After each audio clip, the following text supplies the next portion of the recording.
Alright lads, so alongside the new banner that's getting announced tomorrow morning, we also have the rerun of the Swimsuit 2022 banner. Isane, Nelio, Momo set to return tomorrow, and they're going to be here for a week until the 21st. Now, 10 or so days ago, when I made a video talking about the returning banners, this obviously was mentioned there. I said it was going to be a very easy skip for the main purpose because poll selection is going to happen around December 25th, December 26th, and Nelio, Isane, and Momo have pretty much secured a spot to be in that poll selection banner alongside some of the best characters that released this year in terms of premium and seasonal characters. So characters like 7th Anniversary Ichigo, Uryu, the CS Grimjar, for example, they're all going to probably be in that banner. And in my opinion, you know, if this banner was only just swimsuit characters, it just wouldn't be worth it. And K-Lab have made me change my plan because this banner is actually good. Look at this.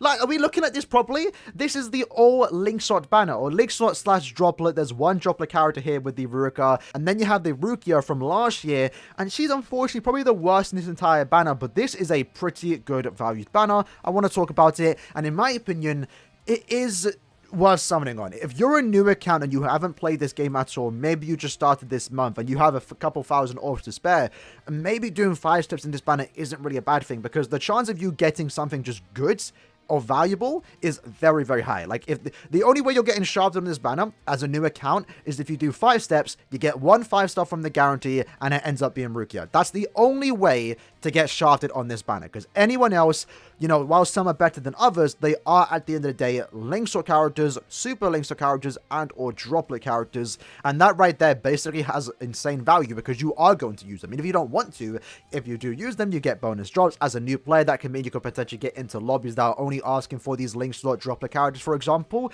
So yeah, right from the get-go, I do think this is a banner worth summoning on. The banner is dropping on the 13th, so that means the second this banner is announced, we are going to get the mid-month banner, so you can decide if you want to summon for mid-month or this banner. Now, of course, there is obviously going to be the end of month banner in 2 weeks' time, which is also probably going to be worth summoning on, so do be careful with your orbs. As always, this is a rerun banner, but this is the really good banner. But in the off chance that you're only missing the 3 new characters and you have everyone else in this particular banner, I'd probably say wait for poll selection, because at that point, you're just going to have a better chance of getting them, and maybe again, someone like 7th Anniversary Ichigo and also Uryu. In my case, on my side account, I might do 2 steps. On my main account, though, and keep in mind, I do want this Orihime, I do want this Tertiary, and I do want Isane and also the Nelio. I'm probably going to do the first 2 steps. Discounted steps are definitely worth it in this case, but I'm not going to go past step 5, as my plan is to try and summon on the post selection banner at the end of the year to get dupes of Ichigo and Uryu, and at the same time try and get my hands on someone like Nelio or Isane. But with that said, it's a normal banner, so it's 4.5% featured pull rate for, you know, one of these 9 characters. You have a 1.5% for another character.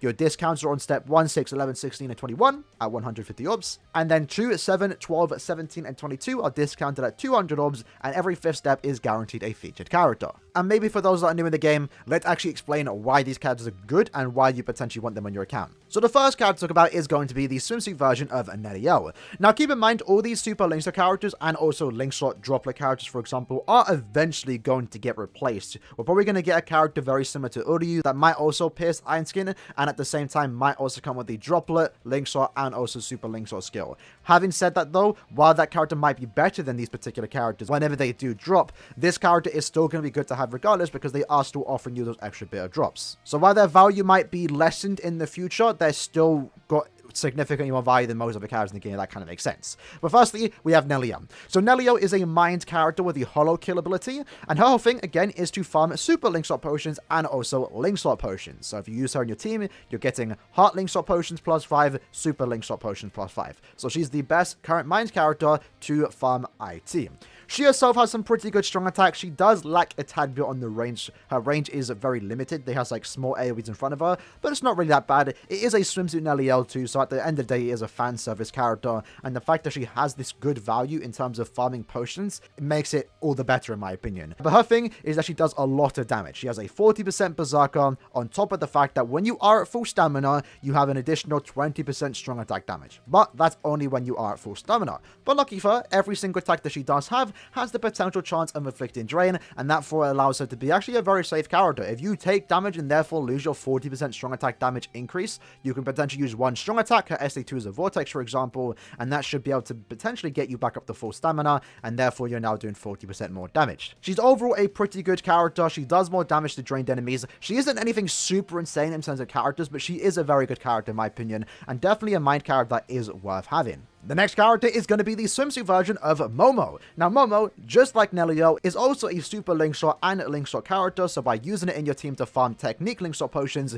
you're getting 5 additional link shot potions and also 5 additional super link shot potions. It's probably worth mentioning these 3 characters, the Isane, Nelio, and also Momo, are bonuses for this current epic raid, and this Momo's actually pretty good. She's way better than I intentionally thought she was, but the main idea with this character is that you are going to be using her to farm again super link shot potions and also normal link shot potions. She is a normal attack damaging character, so she does do most of her damage from her normal attack string. Her SA1 is a pushback attack, her SA2 is also a pushback attack, but it does have the 33% increase on your attack, focus, and defense for your entire team. Really good at boost SA2, and then her SA3 is a full screen. Now the thing about her is that she always has an increased chance of inflicting a status element, in this case slow, against any technique enemy. So this makes her a really good character for IT, regardless of when she has killer. But when she does have killer, she's going to be doing more damage, and that makes her a very good character. Since she is ranged and she does have guard break, it actually means you can manually use her for co-op farming when it comes to super link shot potions, and that's why I kind of do like her. At the same time, because she is a power character, many people just offer to carry this particular character, and she'll do just fine as a free carry, because if you're carrying with someone like Thousand Year Blood or Yamamoto for example, you can most likely keep all the 3 Momos alive, and they're going to be boosting your stats, slowing the enemy, and just doing damage from afar. So again, Momo, very good. She's also a booster for the ranged no affiliation guild quest week. If you don't own someone like Misaki, for example, she's currently really good in the Yuha epic raid, and at the same time, if you actually get enough dupes of her, she makes for a decent counter to Yuha in Brave battles. I've been on the receiving end of it. You might be surprised, but with her no affiliation killer and also damage output, she can be usable in Brave battles. So all around, good nav character that you can use in IT, epic raids, technically Brave battles, and also guild quests. And the last of the new 2022 characters, we have Isane. Now, Isane isn't a super link shot character, so she isn't giving you the additional super link shot potions, but what she does instead is increases the mind droplet drop rate by 30% and also mind link shot potion plus 5. So she, the best way to look at her, is an epic raid character. If you want to farm mind link shot potions and also droplets, if you're farming epic raids to get those stuff, she is going to be the best character for that, because she does increase both of them. It's one of the main reasons why you want to get your hands on someone like Uryu, is because he's great for farming link shot potions. Now in Isane's case, great strong attack here. SA1 is a lunge, SA2 is a beam, and then the SA3 is a charged strong attack that can heal your entire team. So when fully charged, you're healing your team by 40%. That's very powerful, and because she does have that, just like Spirits Alpha Yuretsu, her strong attacks come back a tad bit faster. At the same time, she's a good damage output with a 40% Berserker, and extra 20% damage when at full stamina, which as demonstrated she can easily keep since she does have that heal move, and then she's also increasing your entire team's strong attack damage by 20% as long as you're a heart character. So while you might not ever use her for normal PvE content, she is the best farming character for the heart attribute when it comes to epic raids. She's healing your team, allowing you to stay at full stamina. She herself can do a lot of damage, especially with that charged strong attack 3. She's buffing your team. Overall, a very solid epic raid character. Then after that, looking at the fillers, the first one, Party Time Toshiro. Best way to describe him is that he is a epic raid character. Just like Isane, this character increases the potions for the heart link shot potions and also increases the heart droplet drop rate. So he's a character that is there to farm link shot potions and also droplets. So he's by far the best mind character to use in epic raids right now. Now the great thing about him is that he does have a debuff soul bomb, which allows you to do basically like 80% more damage. It's actually really good, and at the same time also does have weakened defense. So he's debuffing the epic raid boss, for example. He's weakening their defense, and if you get this character T20, you can stack that double weakened defense, and basically after you use one soul bomb just from this particular Toshiro, your entire team is just doing so much more damage to the epic raid, and that's going to allow you to clear any epic raid significantly faster.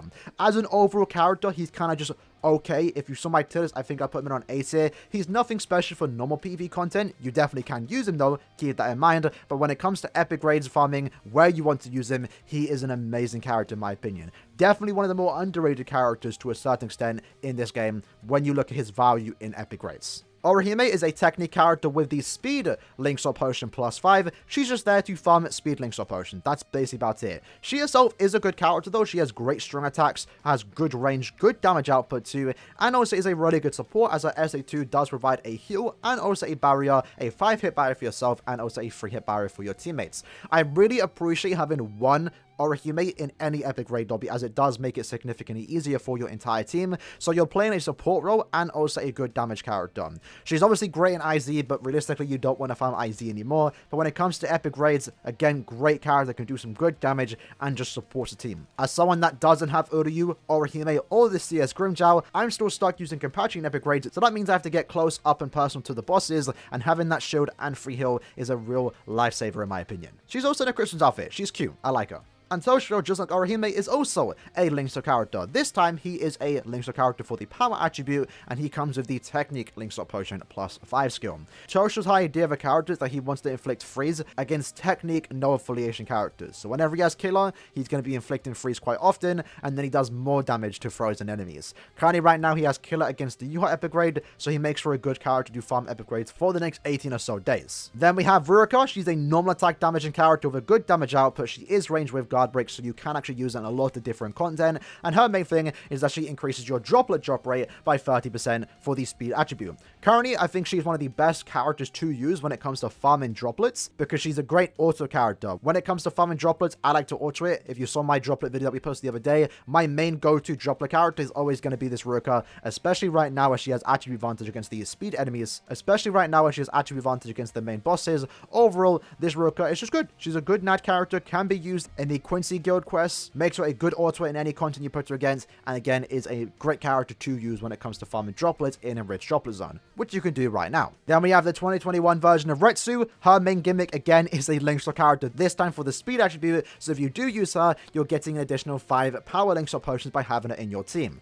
Now Retsu's damage output isn't anything super crazy, it's only 20% Berserker, but she does have weakening all of her attacks. She does have a good set of strong attacks, but the main value I've seen this particular character is using an epic raids, as when you do use your soul bomb, you're weakening the boss, you're also weakening the defense. Again, you can stack that, get that extra 60% more damage for your entire team, and that's going to allow you to clear very fast. For the last couple of so months, she's actually been a bonus quite regularly. So when it comes to farming power potions in the speed attribute, Retsu's actually really good to have, as she's allowing your entire team just to do more damage. And then lastly, we have the swimsuit version of Rukia, who unfortunately, like I said, isn't really that insane. She's just here because she's the swimsuit character from last year. She's a hard character, SP-based character with the Soripa Killer, does have strong attack recharge -14%, so she's a good link for someone like the new Ichigo if you did pull him. But unfortunately, Rukia's kit isn't anything super crazy. She doesn't have any super damage output. She's just overall a decent character if you like playing with her. That's basically about it. So when it comes to all the characters in this particular banner, she definitely has the least amount of value, since she doesn't increase any drop rate whatsoever. But that's basically the breakdown for the Summer Memories rerun banner. Overall, like I said, is a pretty good banner. If you do summon on this, I don't blame you. I myself on my main is going to do like 2 or so multis, because I want to try and get my hands on Isane, I want Nelio, I want the Christmas version of Orihime, and I wouldn't mind getting a dupe of Momo. And then on my side account, definitely also going to be doing the 2 discounted steps. I might decide after though if I want to go past step 3 and maybe go to the guaranteed step, because you know I don't have a lot of links or characters on my side account, so getting them will be great. It means I can just get into lobbies, sometimes get carried, get easy pots, and that will make my account overall a lot better. So in the comments below, let me know if you are simping. Let me know who you're going for. I'm curious to know. I'll see you guys next time. Peace.